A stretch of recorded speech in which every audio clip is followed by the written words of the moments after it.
안녕하십니까, 고해 강사 최창입니다. 자, 해설 강의 이제 두 번째 영상이 될 텐데 앞에 이제 현대시는 했고요. 자, 두 번째 5-5에서 10번에 해당하는 법률 지문 가겠습니다. 자, 한번 보세요. 이 법률 지문은 여러분이 상식적으로 한번 생각해 보시면 좀 편해집니다. 그러니까 법이라는 게 원래 조건이라는 게 있는 거잖아. 그러니까 예를 들어 얘가 법에 위반이 된다라고 하면, 자, 이 법률 지문을 한번 정리를 한번 해볼게. 여기는 이 법률 지문을 앞으로 여러분이 어떻게 좀 푸시면 좋냐면, 한번 생각해 보세요. 글 구조를. 그러니까 그냥 천편일적으로 글을 읽고 중심 내용을 밑줄 끈다고 생각하지 말고 요 글의 성격에 맞는 읽기를 해야 돼요. 성격에 맞는 읽기. 무슨 말인지 이해되죠? 그러니까 법률 지문이란 건 생각해 보면 어떤 법전에 한 조항이 있어. 이런 걸 어기면, 그러니까 예를 한번 들어볼게. 예를 들어서 사람을 때리면 벌을 받아. 자, 이렇게 돼 있다고 치자. 이제 뭐 좀 원래는 이제 뭐 이렇게 법률 용어는 되게 복잡한데 그냥 간단하게 내가 이런 문장이 있다고 칠게. 그러면 앞에 있는 문장은 조건이 되고 뒤에 있는 얘는 결과가 돼. 그러면 이 법률 지문은 뭘 읽는 게 중요하겠니? 여기는 이 법안에 들어갈 수 있냐 없냐는 결과가 아니라 조건이 결정해 주는 거야. 이해가 됐어? 그래서 여기는 이 법률 지문은 뭐가 중요하냐면 항상 조건이 중요하다. 요 생각을 하고 있을 때 조건이 중요한 거야. 항상 조건이 중요한 거야. 그러니까 조건이 중요하다면 지금처럼 어떻게 생긴 문장이냐면 대부분 뭐뭐 한다면, 뭐뭐 할 때, 이거 좀 지울까? 이건 이제 다 봤으니까. 뭐뭐 할 때, 뭐뭐 할수록, 요런 말들이 있지, 그지? 이런 말들, 요런 말들이 지금 여러분이 읽어야 될 부분에서 중요한 내용인 거야. 그래서 이렇게 조건을 다뤄준다. 그러면 조건을 다뤘으면 그 다음 이제 그거에 맞춰서 조건을 받잖아. 근데 문제는 예외되는 조건이 나와. 그러면 예외되는 조건이면 얘는 100% 문제로 나온다고 생각해야 돼. 100% 문제로 출제가 된다. 그래서 이제 뭐가 달려있냐면 얘는 다만, 예외적으로 이런 거 붙어 있으면 거의 100%라고 생각하시면 됩니다. 법률 지문은. 무슨 말인지 되죠? 그래서 법률은 요 두 가지를 찾아주는 것이 중요하다. 요 생각을 하고 하나 있어야 돼. 그 다음 세 번째.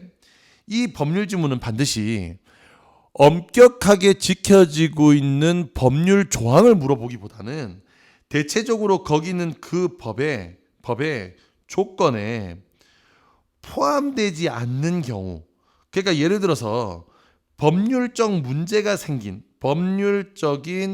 문제가 생겼을 때 얘를 어떻게 해결하냐 하는, 이게 가장 흔하게 많이 나오는 글 구조가 돼.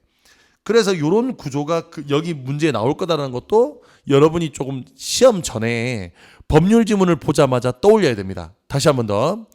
법률 지문은 뭐가 중요하다고? 조건이 중요하다고. 그래서 이렇게 법률 지문을 만나면 조건 찾자. 이렇게 머릿속으로 생각하고 들어가는 거야. 조건 찾자. 이해가 됐죠? 조건 찾자 하는 거 생각하고 들어가야 되는 거야. 자, 그러면 지금부터 내가 찾으면서 어떤 부분에 어떻게 밑줄을 치고 어떻게 표시를 해야 되는지 한번 보여드릴 테니까, 그리고 이것이 문제로 어떻게 녹아나는지도 한번 보여드릴 테니까 한번 잘 보세요. 자, 보시기 바랍니다. 민법에서 법률 행위는, 자, 그럼 이 글은 지금 법률 행위에 대한 글이야. 됐죠? 법률 행위에 대한 글이야. 자, 민법에서 법률 행위는 검은색으로 잘 안 보이니까 색깔을 좀 넣어서 할게. 자, 법률 행위는 의사 표시를 필수적으로 하여 법률 효과를 발생시키는 행위. 이게 법률 행위래. 그러면 자, 이게 법률 행위가 되기 위해서 필요한 조건이 뭐야? 계속 머릿속에 뭘 떠올린다고? 조건. 그러면 여기서의 조건은 의사 표시지, 의사 표시. 그러면 이제 그 다음 내용이 뭐겠어, 당연히. 의사 표시는 어떻게 이루어지는 데가 나와야 자연스럽게 법률 행위라는 게 무엇이다가 나올 거 아니야. 지금 내 말이 이해됐죠? 그래서 그 뒤에 의사 표시는, 그러니까 의사 표시 이렇게 나오는 거야. 의사 표시는 일정한 법률 효과의 발생을 목적으로 하는 의사를 표시하는 것인데, 자, 일정한 법률 효과의 발생을 목적으로 하는 의사를 표시하는 거래. 그게 앞에 말하고 똑같은 말이네. 그죠? 자, 그러면서 그 뒤에 표시행위는 말이나 글뿐만 아니라 머리를 끄덕이거나, 자, 그래서 뭘 표시한다고? 어떻게 표시한다고?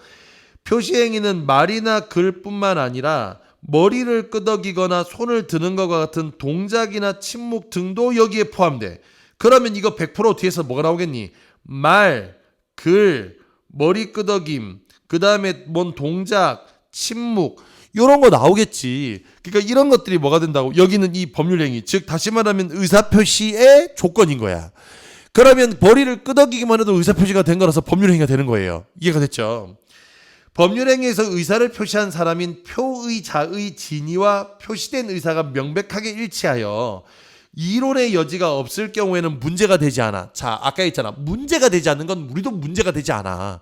중요한 건 문제가 된 거야. 자, 그 뒤에 하지만 표의자의 의사가 불분명한 경우나 의사표시를 받아들이는 상대방인 표시 수령자가 표의자의 의사표시를 표의자의 진위와 다르게 받아들이게 되는 경우. 무슨 말이냐면 무슨 말이 잘 몰랐겠다는 얘기야. 저 사람이 무슨 얘기를 했는데 그 의사가 불분명하거나 무슨 뜻인지 잘 모르겠어. 이런 경우에 뭐가 필요하다고? 법률 행위의 해석이 필요하대. 그러면 이 글은, 자, 아까 얘기했어. 법률적 문제를 해결하는 이런 구조로 되어 있다고. 그럼 법률 행위의 해석이 이 글에 뭐가 되겠다? 핵심 화제가 되는 거야. 그러면 이 글은 지금 너네가 뭘 읽었어야 되냐면 법률 행위 자체가 아니라 뭐한 경우에 이걸 법률 행위로 볼 건가 말 건가에 대한 해석, 그 해석을 이 글에서 읽었어야 되는 거야. 그리고 실제로 이 글 뒤에 가면 그 해석에 대한 이야기가 주로 나옵니다. 이해가 됐죠? 그러니까 글을 너무 어렵게 생각하지 말고 글의 핵심이 뭔지를 여러분이 잘 이해를 해야 돼. 그러니까 글의 핵심이 뭔지를 이해한다는 것은 큰 줄기 내에서 글이 어떻게 구성되어 있냐인데 법률 행위의 해석에 대한 글인 거야, 이 글은. 이게 핵심 화제야. 자, 그럼 가볼게요. 자, 법률 행위의 해석은 일정한 기준에 따라서 합리적으로 이루어져야 된대요. 자, 여기서 뭐가 나왔냐면 드디어 기준이란 말이 나왔어. 기준이 뭐야? 그래, 우리가 아는 걸로 하자면 조건이 되겠지, 조건. 조건이가 이거 뭐하고? 여기서 되게 중요한 거야. 이 조건들은 되게 중요한 거야. 그래서 이 조건들은 무조건 뒤에 가면 선지로 나옵니다. 알겠죠? 그래서 여기는 이 조건들의 하나하나 차곡차곡 뭐 하는 게, 정리하는 게 중요한 거야. 내가 위에다 지금 미리 쌌는데 잘 봐. 이거 다시 내가 좀 깔끔하게 써줄게. 봐. 결국에 독서에서 가장 여러분이 머릿속에 딱 하나 들어가 있어야 되는 건 글에 대한 이해가 아니야. 물론 이해를 하면 좋겠지만 짧은 시간에 이해한다는 건 거의 불가능해요. 지금 이거 사법고시 보는 거 아니잖아. 그지? 그래서 이해가 중요한 게 아니라 정리야. 정리를 하면서 어느 지점이 포인트가 되는지를 뭐 한다고? 이 포인트 되는 지점을 찾는 게 중요합니다. 그러면 찾는 게 중요한데 법률 지문은 포인트가 뭐라고? 조건이라고. 조건을 찾는 게 중요하다고. 자, 그럼 조건 한번 찾아볼게. 일정한 기준이 뭔지 한번 봐봐. 당사자가 법률 행위로 달성하려고 하는 목적 및 법률 행위 당사자의 재반 상황은 우선적으로 고려돼야 된대. 자, 뭐하고 뭐가 고려돼야 된다고? 잘 봐. 자, 법률 행위로 달성하고자 하는 뭐? 목적. 이거 하나 필요해. 이게 첫 번째 조건이야. 그러면 목적이 있어야 이걸 법률행위로 볼 수 있지. 법률행위 해석을 볼 수 있지. 목적이 일단 기준이 되고요.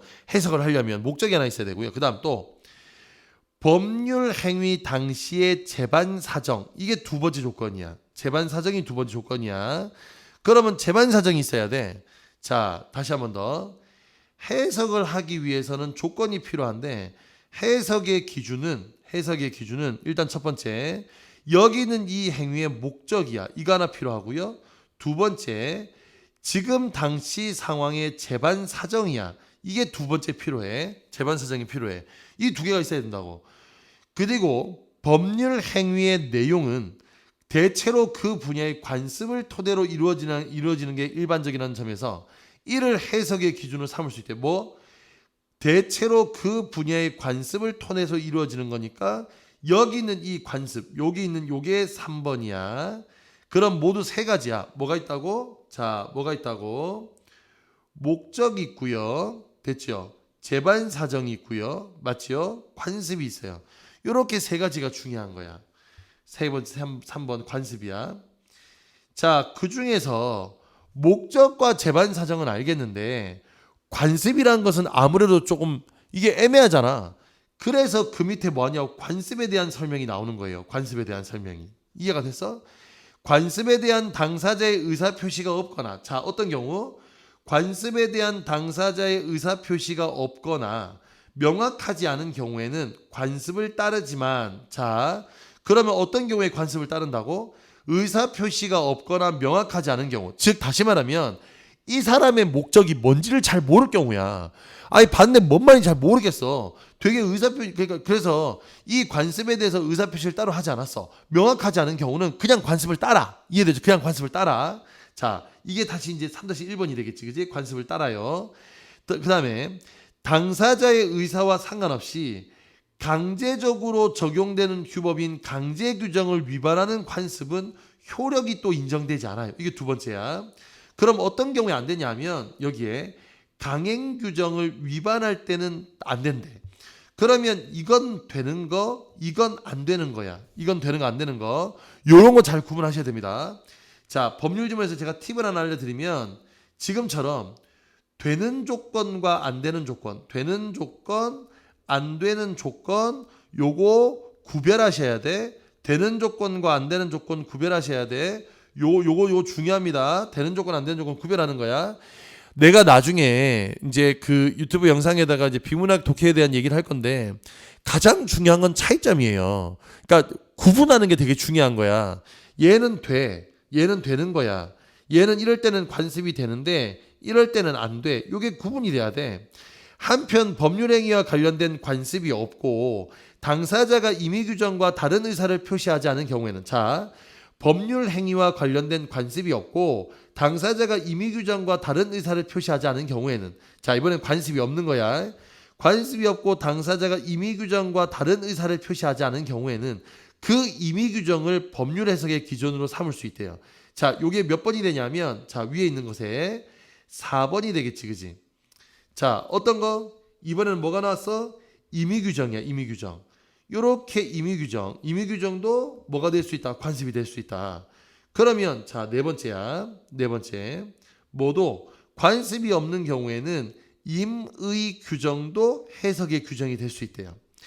법률 행위의 해석 기준을 삼을 수 있대. 그리고 권리의 행사와 의무의 이행은 신의를 쫓아 성실하게 해야 한다는 모두 신의 성실의 원칙도 마찬가지로 신의 성실의 원칙도 신의를 쫓아 성실히 하여야 한다는 신의 성실의 원칙도 규준이 될 수 있대. 자, 요게 5번이 되겠지, 그지? 자, 뭐라고? 다섯 번째, 신의 성실의 원칙이야.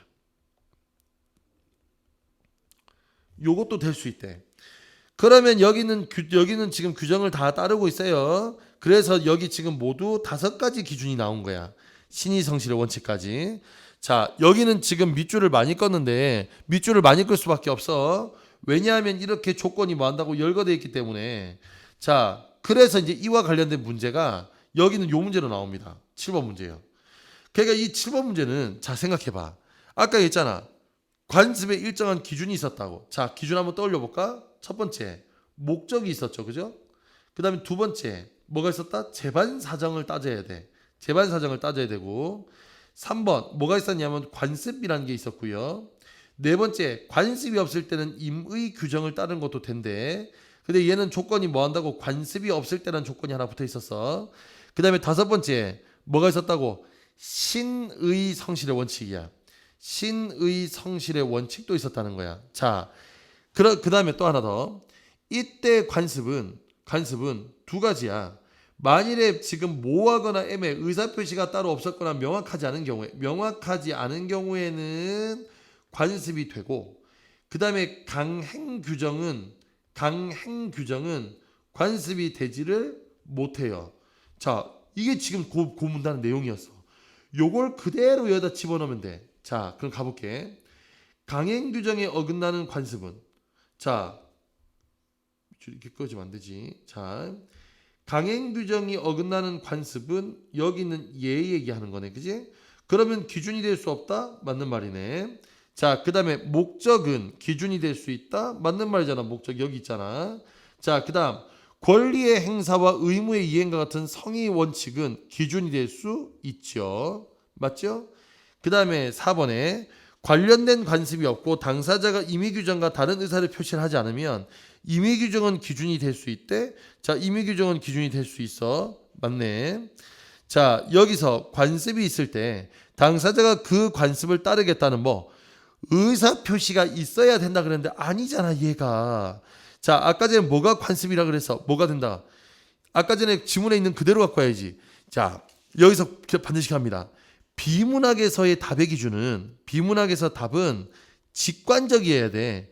지금 네가 너한테 이걸 내용을 이해했냐를 물어보는 게 아니라니까. 그러면 그대로 가져오면 여기서 뭐가 되냐면 이런 거였어. 관습에 대한 건 당사자의 의사 표시가 있거나가 아니라 의사 표시가 없거나 아니면 뭐 하는 경우에 명확하지 않은 경우에 이때 관습이 기준이 될 수 있다 그랬으니까 그래서 정답 몇 번이다? 5번이다. 이해가 됐죠? 그러니까 이렇게 내용이 정리만 돼주면 되는 거야. 이렇게 내용이 정리만 돼주면 되는 거야. 자, 그래서 요렇게 되면 돼요. 자, 그다음 밑에서는 이제 본격적으로 이제 얘 둘을 나눠서 이해하고 있어요. 자, 여기서 이제 다시 하나 생각합니다. 이렇게 나눠져 있는 경우는 반드시 뭐가 나오겠니 그래? 차이점을 묻는 문제가 나오겠지. 그러면 여기서 이 독해는 뭐 위주로 해야 되는 거야? 차이점 위주로 독해를 해야 되는 거야. 차이점 위주로.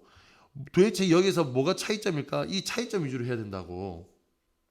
독해를 할 때 차이점 위주로 한다. 자, 가보죠. 자연적 해석은 자연적 해석이 나왔어. 해석이란 표의자의 진위를 밝히는 해석으로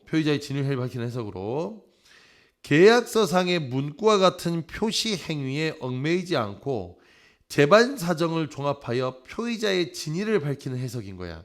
자, 여기서 중요한 건 표의자의 진위를 밝히는 겁니다. 이해가 돼? 표의자의 진위를 밝히는 거예요. 계약의 경우 표의자의 진위와 다른 의사 표시가 있다 하더라도 표의자와 표시 수령자 간의 의사가 합쳐 있다고 한다면, 자, 이게 조건이잖아. 표의자와 표시 수령자 간의 의사가 합치한다고 한다면 본래의 목적이 달성한 거래. 여기 지금 재반 사정이네 목적이나 하는 이런 말 나오는 건 다 어디에 있는 거? 앞문단에 있는 걸 가져온 거야. 이 앞문단에 여기 앞문단에 보이죠? 이 앞문단에 있는 내용을 가져온 거야. 이해가 됐어? 자, 이제 그런 생각을 하면서 읽으셔야 됩니다. 그래서 진위대로 법률행위의 내용을 확정하는 것은 자연적 해석에 해당이 된대. 그래서 다시 한 번 더 표의자의 진위대로 법률행위의 내용을 확정하는 겁니다. 알겠죠? 진위대로 확정하는 거야. 그러므로 반드시 뭐 하든 말든 상관없는 거예요. 그래서 진위와 다른 의사 표시는 표의자의 의사를 해치지 않는다는 오표시 무의 원칙, 이게 같은 말이잖아. 같은 말. 오표시 무의 원칙이 적용이 된대. 이해가 됐어? 그래서 일단 이 자연적인 해석은 뭐가 중요하냐면, 이 자연적 해석은 생각해봐. 여기서는 계약 내용에 뭐가 적혀있냐가 중요한 게 아니라 표의자의 진의가 중요한 거야. 그래서 이 표의자의 진의를 뭘 가지고? 재반 사항을 가지고, 재반 사정을 가지고 알아내자 하는 게 여기 있는 이 문단 내용입니다. 간단하잖아. 표의자의 지금 진의를 우리가 알아야 돼. 만일에 표의자의 진위를 알지 못하면 안 돼요. 자, 규범적인 해석입니다. 자, 여기서 규범적인 해석은 엄마야. 깜짝이야. 깜짝 나서. 규범적인 해석은 이게 니은이지, 니은. 표시행위의 객관적 의미를 탐구하는 건데, 이 해석은 표의자의 표시행위를 그대로 신뢰한 표시 수령자를 보호하기 위해 행해진대요. 뭐를? 표시 수령자를 보호하는 거야. 그러면 앞에 나왔던 지금 이 자연적 해석이 표의자의 진위가 중심이면 얘는 표시 수령자가 중요한 거예요. 규범적 해석에는 표시 수령자가 실제로 표시 행위를 어떻게 이해했냐만을 가지고 해석하지 않고 재반 사정을 고려하여 적절한 주의를 기울인 합리적인 사람이라면 표시 행위를 어떻게 이해했어야 하느냐를 중심으로 표시 행위를 어떻게 이해하는 요거를 해석한대. 그러니까 즉 다시 말하면 여기서 드디어 나왔어. 이게 핵심이야. 어떻게 이해했냐야. 그래서 얘는 표시 수령자의 이해가 포인트인 거예요. 이해가 포인트인 거예요. 이해가 포인트인 거라고, 이해가.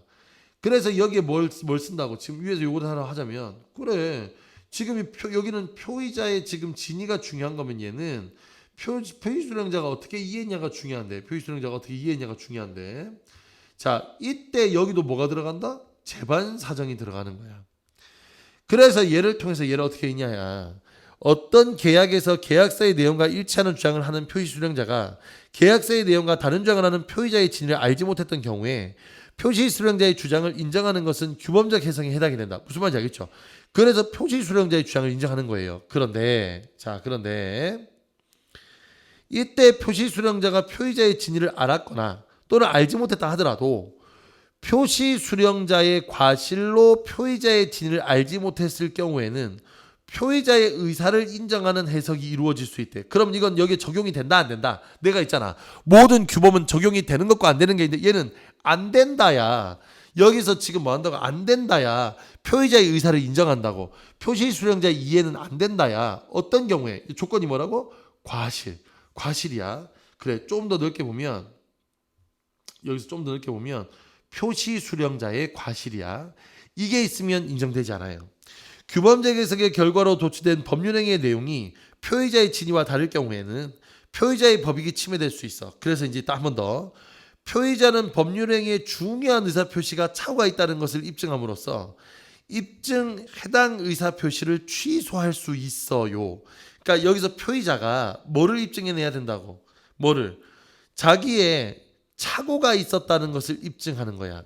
그러면 이거 취소할 수 있어. 그런데 표의자는 중대한 과실로 인해 의사표시를 취소할 수는 없어. 뭐를? 표의자의 중대한 과실은 안 돼. 그러니까 얘는 취소가 되고 얘는 취소가 안 되는 거야. 이해가, 취소가 안 되는 거야. 안 되는 거야. 자, 그래서 얘는 중대한 과실이 있냐 없냐가 포인트입니다. 자, 그러면 기억, 니은 읽었죠. 자, 기억은 표의자의 진위가 중요한 거였고 니은은 표시 수령자의 이해가 중요한 건데 이때 이해를 할 때 예외되는 게 요런 정도가 있다. 이런 정도가 있다. 요걸 요렇게 적용해서 넣으면 되겠죠. 그죠? 자, 그럼 이걸 가지고 지금 문제 풀어보겠습니다. 자, 기억 니은을 바탕으로 하니까 8번 문제 한번 풀어볼게요. 8번. 기억과 니은을 바탕으로 복에 대한 거야. 봤더니 얘 A가 착각하여 계약서의 매매 대상을 얘로 잘못 표기한 거야. 얘는 판매 금액에 해당하는 가격을 이걸로 뭐 한다고 한다고 잘못 말했어. 자, 1번에 기억의 경우입니다. 자, 여기서 기억은 뭐였냐면 기억은 자연적 해석이었죠. 자, 여기서 기억은 자연적 해석이었어. 그러면 여기서 자연적 해석의 가장 중요한 건 뭐였어? 빨리 떠올려봐. 뭐가 가장 중요하다고? 표의자의 뭐가? 그래, 여기는 얘는 그 표의자의 진위가 중요했다고. 진위, 진짜 뜻이 뭐냐가 중요했다고. 그러면 여기서 얘를 이렇게 받아들인다면 A의 진위대로 법률행위가 성립한다. 그래, 이게 맞는 말인 거야. 이해가 됐죠? 자, 요게 맞는 말이죠. 그 다음에 또 그러다 보니 재반 사정을 종합하여 표의자의 진위를 밝혀야 한다고 기억이 얘기했어. 맞잖아. 표의자. 그래서 이게 다 맞는 거죠. 그죠? 그래서 1번, 2번 다 맞는 거야. 자, 니은의 경우 가의 A와, 자, 여기서 니은입니다. 니은은 지금 뭐냐면 여기서 규범적 해석이에요. 그러면 얘 규범적 해석은, 자, 아까 했던 거 다시 떠올려보자. 얘는 뭐가 중요해? 얘는 얘는 표의자 해석이 아니라 표시 뭐 한다고? 유언적에서는 표시 수령자의 이해가 중요한 거야. 그래서 이해가 중요한데 이때 의사 표시가 뭘 하면 의사 표시에 착오가 있다라고 인해서 한다는 걸 입증하면, 아까 입증했잖아요. 여기서 어떻게 요렇게 입증하면, 요게 이제 8-3번이야. 입증하면 되는데 중대한 과실은 돼야 하는데, 그래, 중대한 과실이 있더라도 계약을 취소할 수 있다. 얘가 틀렸네. 정답은 3번이야. 아까 해봤던 대로 중대한 과실이 있으면 취소할 수가 뭐 없어요. 없다고 적혀 있었잖아 거기에. 그래서 정답은 3번이야. C가 적당한 값이 아닌 가격에 100돈의 금을 판매하기로 한 말에 중대한 과실이 있다면 똑같은 문장이잖아. 중대한 과실이 있다면 당연히 취소할 수 없잖아. 이 두 개가 모순되는 답이란 건 알겠어? 얘가 안 되면 얘가 되고 얘가 안 되면 얘가 되는 거였어. 그러니까 이건 서로 반대말 하고 있는 거야. 반대말 하고 있는 거잖아. 이해됐죠? 반대말 하고 있는 거잖아. 그래서 4번은 맞는 말. 자, 니은의 경우 나의 C가 계약 내용을 잘못되었다고 주장하고 얘 진위를 알지 못했어. 근데 진위를 인정하는 해석이 이루어질 수 있어. 뭘 하면 된다 그랬어? 진위를 인정하는 해석이 이루어지려면 뭘 해야 된다고? 내가 잘못된 과실로 했다는 과실을 뭐 해야 돼? 과실을 여기서 입증해내면 되는 거지. 입증. 이해가 됐죠? 다시 한 번 더. 여기는 이 과실을 뭐 한다고 이렇게 입증만 하면 된다 이거예요. 그러면 입증만 하면 되는 거였으니까 요렇게 진위 인정하는 해석이 이루어질 수도 있죠. 그래서 이거는 맞는 말.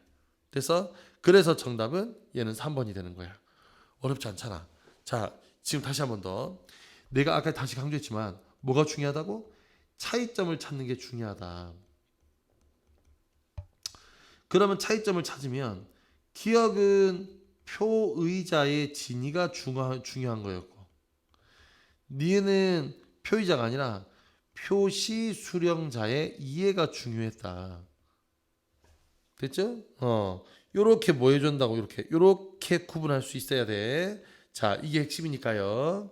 자, 다 됐습니까? 자, 그럼 마지막 내용 읽어보겠습니다. 보충적 해석은 마지막에 보충적 해석이에요. 자연적 해석 또는 규범적 해석에 따라 법률행위의 성립이 인정된 후에 고려되는 것으로 흠결이 있는 법률행위야. 그럼 이게 뭔데 흠결이 있는 게?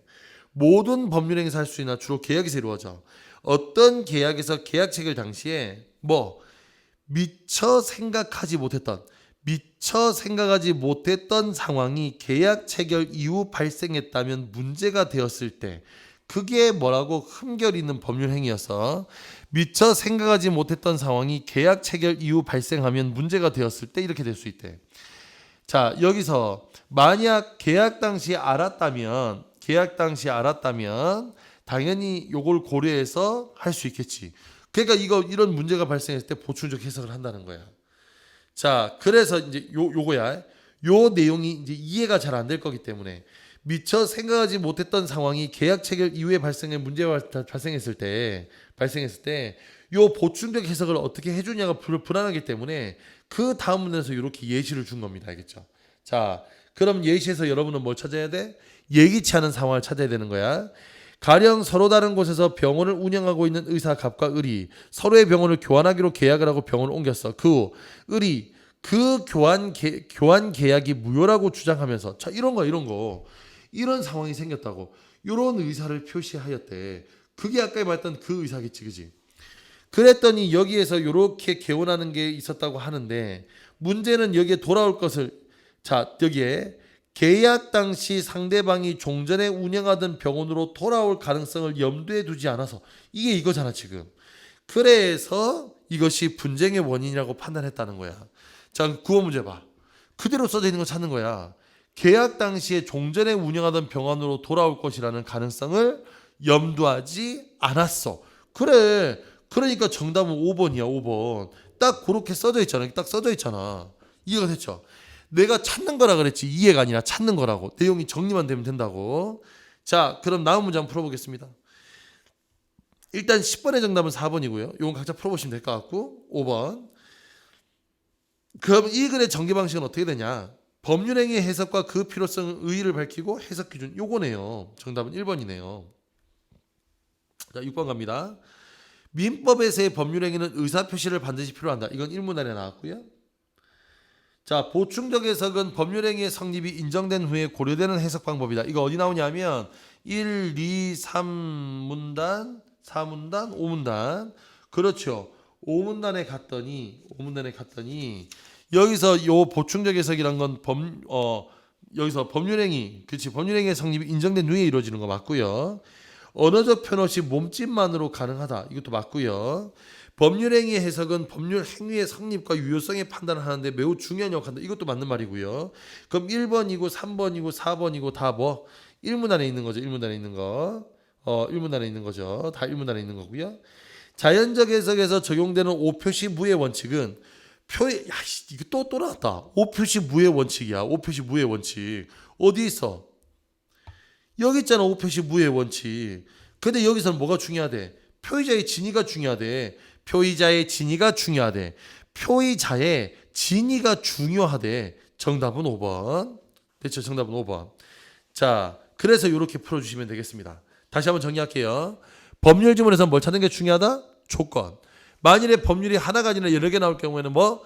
그 조건의 차이점을 찾는 게 중요하다. 조건의 차이점을 찾는 게 중요하다.